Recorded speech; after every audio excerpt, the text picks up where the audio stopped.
welcome back to Sodatime Restoration. We've got a little bit of a gem here. 1958 Glasco 50. That means it holds 50 bottles. They call it a GB, I believe a GBV-50 slider machine. And if you look at the front there, it's got a fishtail on it. That is known as the Coca-Cola fishtail. 1 year before this, they just kind of had a drink Coca-Cola on this. So short-lived. It only went to 1962. 1962. The only reason I can remember that was the year I was born. I remember my grandpa Ashcraft, and we'd go down to an old gas station. We'd probably put $2 or $3 worth of gas in, and he'd always let me go in. I remember getting Cokes out of a slider machine. I thought it was so cool to be able to pull a Coca-Cola out of here. Now, if you've never seen a slider machine, this is a slider. You slid your bottles. It hung by the neck of the bottle. Then you brought it into the slot, then you pulled her out. This customer's just wanting to clean this machine up. He had a broken off coin mech. We got a new key assembly here that we're gonna be putting in there. And I'll show you how to get this apart. You can get a pair of vice grips on there and lock that down on this little ring right here. And sometimes if you can just hang on to that, you can reach through to the inside. I'll show you what it looks like on that inside too. You'll see a nut. That nut has got to be backed off, and that assembly will come right out. So I have not run the coin mech. Customer had this set on free vend, but he decided he'd like to get it to working just like it did in 1950, 57, 58. So that's what you're taking apart. That's what our new one's looking like. Got the same nut assembly on there. Feed this through. About like that. Feels good. All turns good. All right, next problem they had when whoever tried to get into it or bust into it, there's a housing here. There's a leg, part of the stud that we had right here is now broke off in there. So don't know if they drilled it and it caused all this, but there's a little nut on the inside here. Probably was the issue. The nut got loose on the inside. So what happens, this goes into this here, and that's what locks it down, pulls the door tight. No big deal. This piece has got to be locked in with both legs. When I opened this up, this was just laying in there with one leg locked in. I'm going to show you how to pop that in. So you don't want to put it in with the legs like that. You want to put it in with the legs side to side, not up and down. Get that first one in. Get that leg in there just like that. Get it kind of locked in. And then on the other one, take your screwdriver right here on this side and just give it a little bit of a push. And then you gotta make sure it's locked in. That's what they did last time. It got popped out. There. Now you're locked in. And if you've ever wanted to free vend a slider, I did not do this. This is kind of the trick. Get the levers pulled up right here. You see as he's zip tied the two legs up. And we'll probably release that tonight so we can see if the coin mech will accept. It was set at 20 cents. Our next step here, we're going to check and make sure our lock is working. Everything clears. That looks good. And then you spin that key as you see it, it's going down.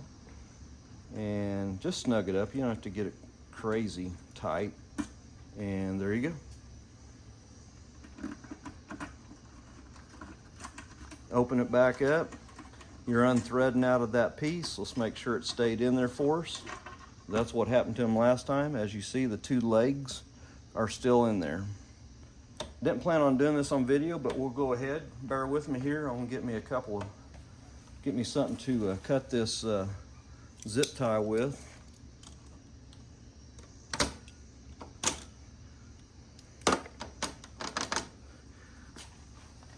I'm in foreign territory at this point. Don't know if they've messed with this any at all. Let's get a little bit of change here. Let's see if the bottle rack is locking up right now. Bottle rack is locking now. Okay. Let me get a couple dimes here. I got one dime, so let's see if it'll drop with one down into the slot. I heard it go, but I didn't hear it go very far. Let's see if the return will kick it out. It did. Let's give it a couple drops here, just to make sure it's. May have to pull the coin mech out and do a little investigating. Yeah, I can see it's there now. It dropped, so it is in slot number 1 right now. So I imagine it takes 2 to open the gate. So let's try it. Okay, second dime. Here we go. I see it's hanging on that little deal there. We're gonna have to make a little bit of adjustment on that. It's got a little bit of a catch there on the dime. Should go past that. Well, let's see if it fell. I think it's in the slot. It looks like it's in the slot at least. Let's run the pull through the slider. Didn't go all the way down. I can see it sitting right there. So let's pop the coin mech out. See what's going on here.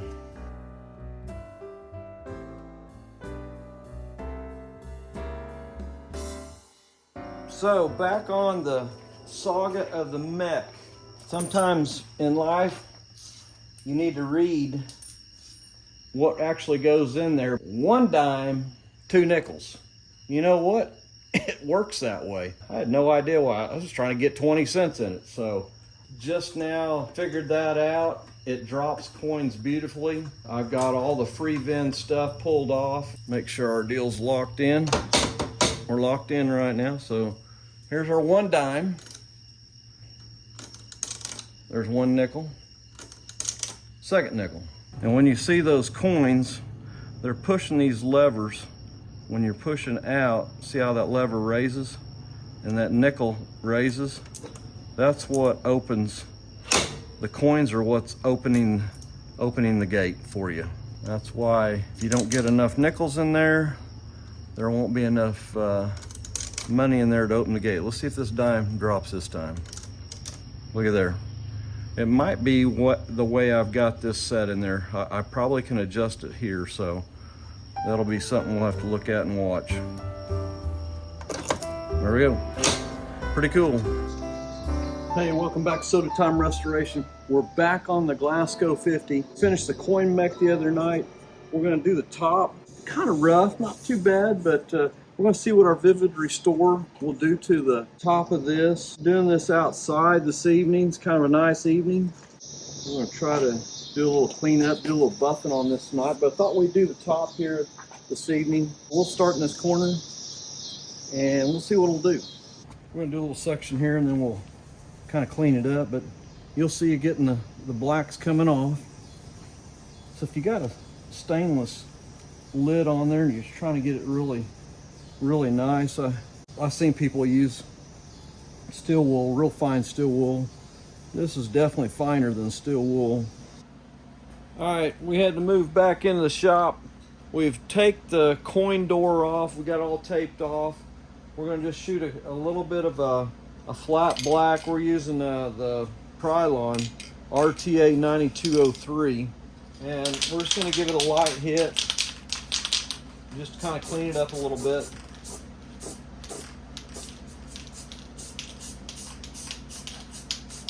It's got that crinkle finish on it, and I don't want to take that away.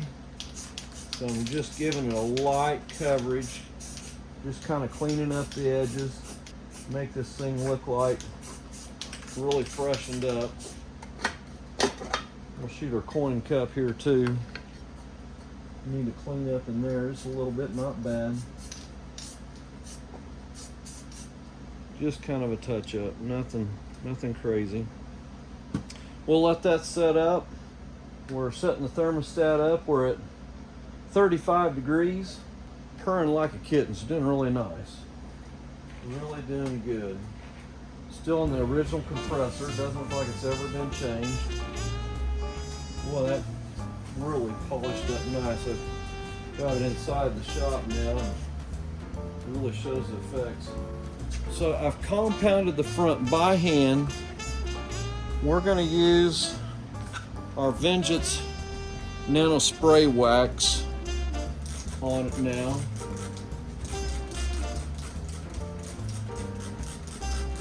Wipe that down. We're going to lower fan motor replacement. One in the upper cabinet, down in that hole right down there. And we're going to take the thermostat, which is located down here. We're going to take that thermostat, which was a contact style. We're going to convert it to an air style. Hopefully a little bit more precise, let's hope. But we're going to move that thermostat from here into this cabinet. If you've never done this before, this will be my first time. So we're going to slide a couple things out of here. I've kind of got some stuff loose, so I thought, you know what? I'll just go ahead and video this. So bear with me here. I'm going to stick you on the tripod. We're going to kind of walk through this process. I've already got the cabinet kind of loose. We're going to pull it on out. And we got her out. There's an inner piece in there that the fan actually mounts to. I've taken them screws out already. Get it out of here. There's 4 screws to taking it out. The old fan assembly went in just like so. Just like that. Wire going off to the side, it just plugs in. Going back with the new fan motor. Like the bolt patterns are a little bit off. May have to readjust some slots on that. So we're going to remove this bottom plate. We're going to cut a little bit of a notch out right here. This is where our thermostat wire is going to come up through. We'll take this bottom plate off. I'm going to slide this out of there. We're going to bring that wire up through the insulation side here and cut us a little bit of a notch right here where we can get our wire up through there. Okay, run your wire, perfect little spot, right through this little corner here. You may have to notch it once we get going here, but if you look at this plate, it's like the perfect fit, the perfect spot where that will come through. And then we'll caulk that shut. But this will give us plenty of wire for the inside. So once you get your wire run up through there, you'll come down here in your thermostat, where your thermostat was mounting. We're going to take this plate off, reuse it on the inside. But we'll clip these off, and our wire right here, we will connect up here. This machine originally, I did not know it, but the lower fan motor was not running.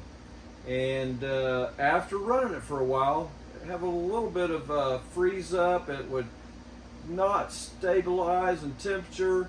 And so I started investigating a little bit and found out, hey, that lower fan motor's not running. Not the one in the lower cabinet, but the one in the main cabinet. So I'm going to give you a couple of steps. We're going to take this thermostat and mount it in a different area.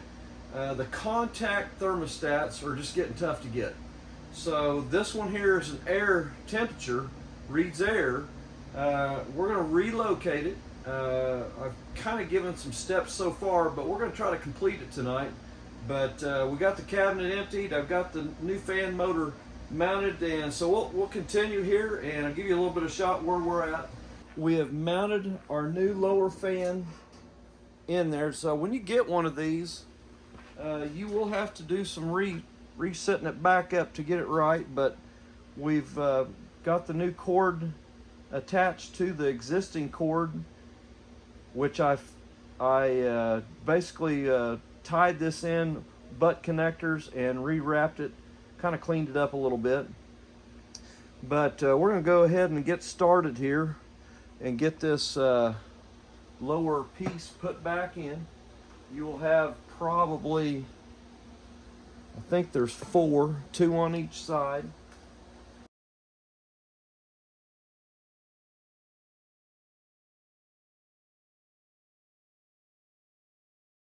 There we go. Get her plugged in.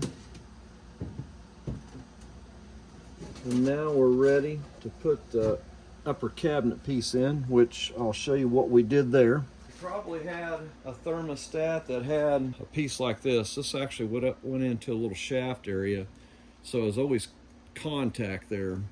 What we're changing it to is an air sensing. This can be just reading air temperature. And that little coil piece right there, the very end of it there, is what is actually sensing the temperature. So we're going to put the thermostat in the cabinet area here. We've cut a hole in the back where our wire will go through and hang in that little cooler area.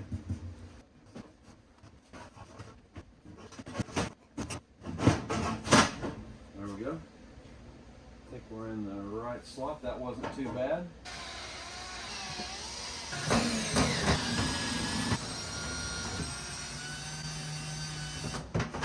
Top plate is in.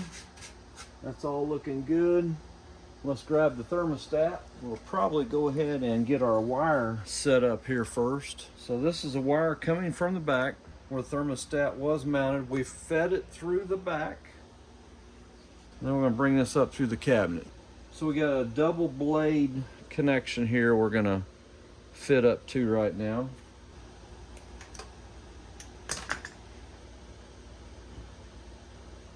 I like these angled ones since we're coming in an angle, and I like the protection. We're going to put these protected elbow ones on, so if somebody tries to reach up in there, they won't get themselves shocked.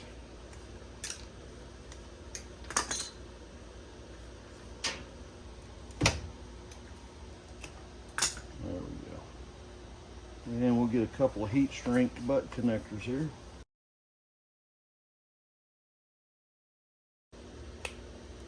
All right. I always give it a little tug, make sure they're good. We're gonna do a little heat shrink on that. Shrink them down real good. It keeps all the moisture out of there. And just like that, we're sealed up, ready to go. We'll let that cool off a little bit. Let's get our thermostat mounted. I'm gonna put our cover plate on there. The original cover plate that come with the Glasco, which is pretty cool.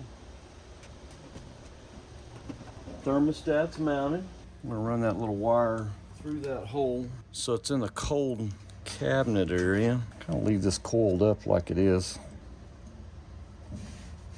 Stick that point straight back in this hole here, just like that. Probably put 2 to 3 inches in there if we can. Want that tip to get all a bit of that cold air.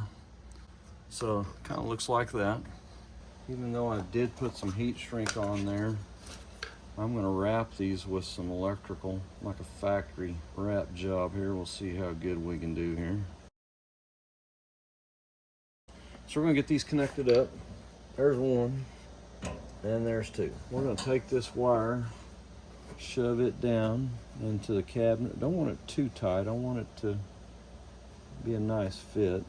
And if we wanted to, we could probably get a little bracket and tie that wire off to the side like that. But that's all tightened up. We gotta put our screws in for this trim piece right now. The customer wanted to keep this thing looking original as possible. We didn't know we was gonna go this deep though, but I'm glad we caught it now instead of later. Still got the original compressor in it. We just kind of did a little cleanup on it.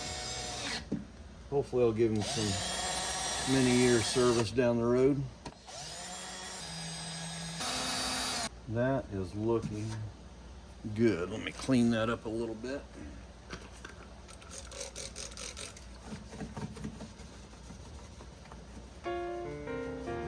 Hey, welcome back to Sodatime Restoration. Mark Cohen here.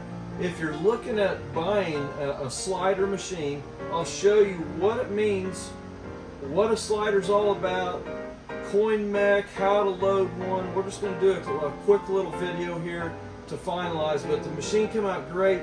Customer just wanted to get it cleaned up, get it running. Had an issue. It got cold, but it was freezing up. So thermostat was bad, and the lower fan motor was not blowing. So a couple of things. So we replaced the lower fan motor, as you saw in the earlier video of changing that. But 1957 was one of the first years for the Glasco. It had a different logo on the front, and after that first year they decided they really didn't like it, so they come out with this logo on the front here, and it's called the fishtail. So in 57, this machine, I think, it's kind of a unique machine, 3800 even. So if you look on the serial numbers, Glasco didn't do a very good job of showing when the breaks of the years, but everything in research wise, this one shows probably one of the first in 57, because in 56 it still had the old logo on it. It has metal on the inside, where some of the later ones went to a plastic. But if you're looking for a Glasco, a few things: if you plug it in, it doesn't work, they can get very expensive because the compressor has got to be taken out. There's tubes that go up in the sides of this machine, and that all has to be disconnected in order to do a repair. So be cautious when you're buying one. If you're planning on fixing it and doing it right, it's going to cost some money, but it's a nice piece, very nice piece. But I'm going to give you a little bit of show what it looks like. Right now the machine is running 35 degrees for a low, 45 for the high, so about a 10-degree difference. Show you what it looks like inside here. So why they called it a slider, your bottle's actually hung by the neck. As you can see, we got 3 of them in here right now. I got them preloaded in there so we can kind of make sure nothing's freezing up before the customer picks it up tomorrow. But no freeze ups on the side, where a couple weeks ago it was frosting up really bad. Well, the thermostat wasn't shutting off, so it was just getting extremely cold. No circulation of air inside. This one has a button on the inside. I don't know if you can hear it. There's a fan that kicks on when the door goes back down. So pretty cool feature. That part was not working. And then to get into the machine for loading, you did it from the side. You had a crank handle that you put inside. We'll get this down here where you can see it. Probably see our bottles in there. So that is an 8 ounce. I think you can go to a 12 without any issues. As long as those necks go through there, I think you can go all the way probably to a 12 without any issue. But you stick the piece in there and you cranked it back down. I did put a new gasket on this door just so it'd seal up a little better. And we're tight. I don't know if you can see it or not, but 3800 on the serial number. That's pretty cool, even number there. But Glasco was in Muncie, Indiana. Made by the Glasco brothers manufacturer. If you go back and just Google Glasco, that is one of the original, probably one of the original machines for dispensing, especially in a retail setting. I'm not for sure if they just did Coke or not, but I remember the Glasco. It's an old version, probably 1930s. So they come along and then renamed themselves Glasco for these. This was the next generation machines. This machine went all the way to 1962. So 62 was the last year on the Glasco GBV-50. Cool machine. I like, and I'll show you how it dispenses. And if you went back on, I did a little, the coin box had the key missing, but whenever, I had no idea, the first time I really messed with the coin mech, but you got to pay attention. When it says 20 cents, okay, I was putting 20 cents in, but you got to put a dime and 2 nickels or it will not work. So we're going to try it here, show you how the the butterfly action works here. So we're going to pop our dime in. So there's a dime goes in, 1 nickel, and the second nickel. Let's see if it'll work here now. Probably jinx me and not, but we'll see. Here's where the slider part, you slid it down the rail, come through here, just like that. Comes through that butterfly. Butterfly's locked up now, and obviously you got your bottle opener here, and you got your cold Coke, but let's just give it a try. Oh yeah, nothing better than bottled Coke. Thanks for viewing. Hit that subscribe button. This has been a little bit different series, not very long, just been a cleanup on this machine, but hey, it's been a fun one. I've enjoyed the project. Gives me a little more confidence in the slider machines, what can be done to make them a little better machine. But thanks for viewing, and hey, we'll catch you on the next one.